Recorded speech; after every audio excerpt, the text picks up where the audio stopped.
Assalamualaikum warahmatullahi wabarakatuh.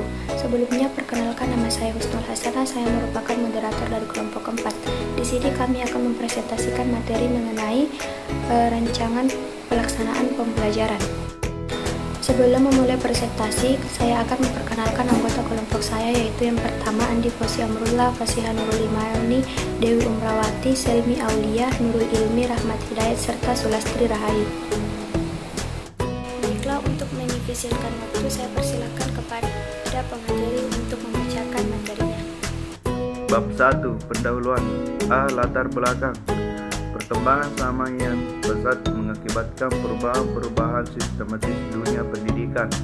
Salah satunya adalah metode penyampaian atau penyaluran pembelajaran yang harus strategis dan realistis. Metode tersebut sering disebut dengan kurikulum. Kurikulum adalah perangkat mata pelajaran dan program pendidikan yang diberikan oleh suatu lembaga penyelenggara pendidikan yang berisi rancangan pelajaran yang akan diberikan kepada peserta pelajaran dalam satu periode jenjang pendidikan. Dalam menyusun RPP, guru harus mencantumkan standar kompetensi yang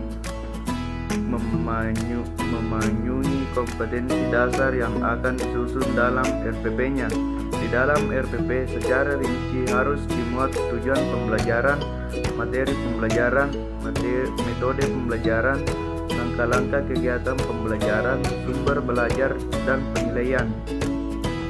Berdasarkan Peraturan Pemerintah Republik Indonesia Nomor 19 Tahun 2005 Pasal 20 dinyatakan bahwa perencanaan proses pembelajaran meliputi silabus dan rencana pembelajaran yang memuat sekurang-kurangnya tujuan pembelajaran, sumber belajar, dan penilaian hasil belajar.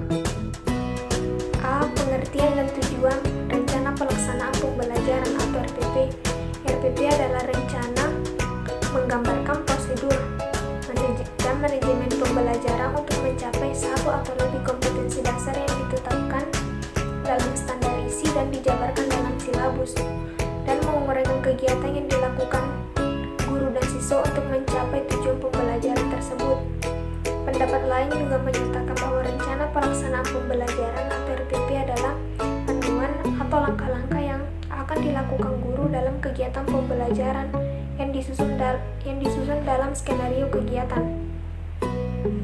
Penyusunan RPP dikatakan baik jika di dalamnya memuat apa saja yang akan dilakukan di dalam kelas dan apa saja yang diharapkan untuk dilakukan siswa selama satu periode pelajaran.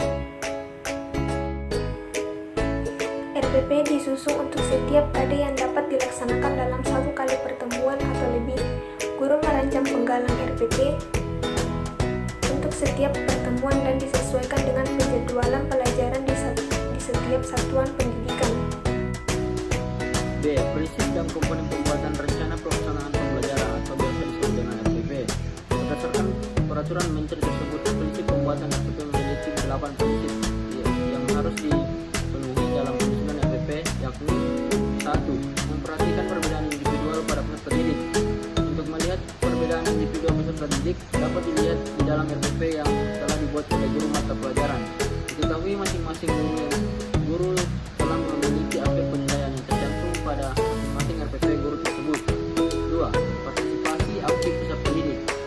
Partisipasi aktif peserta didik dapat dilihat melalui model pembelajaran yang akan digunakan oleh guru pada saat pembelajaran. 3. Berpusat pada peserta didik untuk mendorong semangat belajar, motivasi, minat, kreativitas, inisiatif, inspirasi, inovasi, dan kemandirian.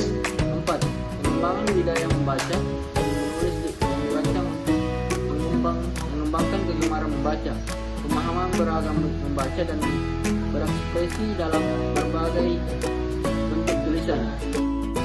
Adapun komponen rencana pelaksanaan pembelajaran atau RPP menurut Permendiknas nomor 41 tahun 2007 tentang standar proses terdiri dari yang pertama yaitu ada identitas mata pelajaran.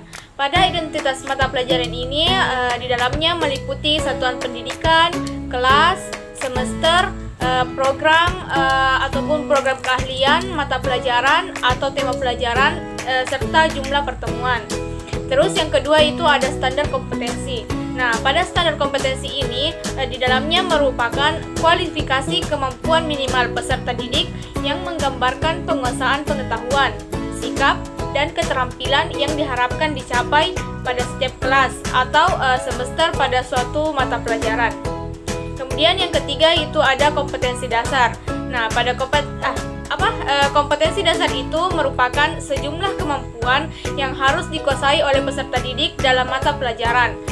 Dalam mata pelajaran tertentu sebagai rujukan penyusunan indikator kompetensi dalam suatu pelajaran. Kemudian yang keempat ada indikator pencapaian kompetensi.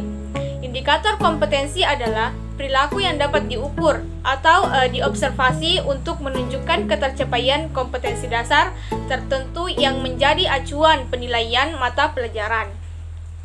Nah, indikator pencapaian kompetensi ini dirumuskan dengan menggunakan kata-kata kerja operasional atau KKO yang dapat diamati dan diukur, yang mencakup pengetahuan, sikap, dan juga keterampilan.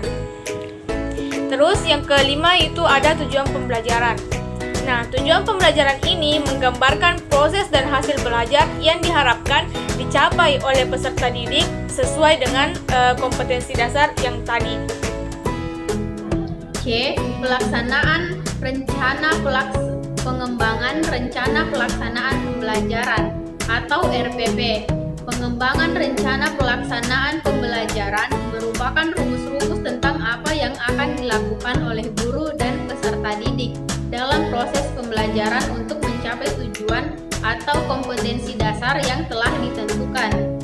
Sebelum kegiatan belajar mengajar dilaksanakan, pengembangan pembelajaran merupakan desain pembelajaran atau tahun 1975. Istilahnya disebut sebagai prosedur pengembangan sistem pembelajaran atau PPSI. Sebagai suatu prosedur, desain pembelajaran dapat diartikan sebagai langkah yang sistematis untuk menyusun rencana atau persiapan pembelajaran dan bahan pembelajaran. Pengembangan program ini merupakan suatu sistem yang menjelaskan adanya analisis atau suatu komponen yang saling terkait secara fungsional. Oleh karena itu, guru harus mempersiapkan perangkat yang telah dilaksanakan dalam perencanaan pembelajaran yang akan dilaksanakannya, antara lain 1. Memahami kurikulum, 2. Menguasai bahan ajar, 3. Menyusun program pengajaran, 4. Melaksanakan program pengajaran, dan 5. Menilai program pengajaran dan hasil program belajar mengajar yang telah dilaksanakan. Baik, adapun langkah-langkah pengembangan pembelajaran tersebut sebagaimana dikemukakan oleh Standar Dalam Penerapan Hamadi pada tahun 2002 sebagai berikut. 1. Spesifikasi asumsi. Pengembangan pembelajaran harus didasarkan kepada asumsi yang benar. Misalnya, belajar akan menjadi lebih bermakna jika siswa mengalami sendiri apa yang dipelajarinya. Kedua, mengidentifikasi kompetensi. Penyusunan rencana pembelajaran perlu memperhatikan kompetensi dasar yang akan diajarkan.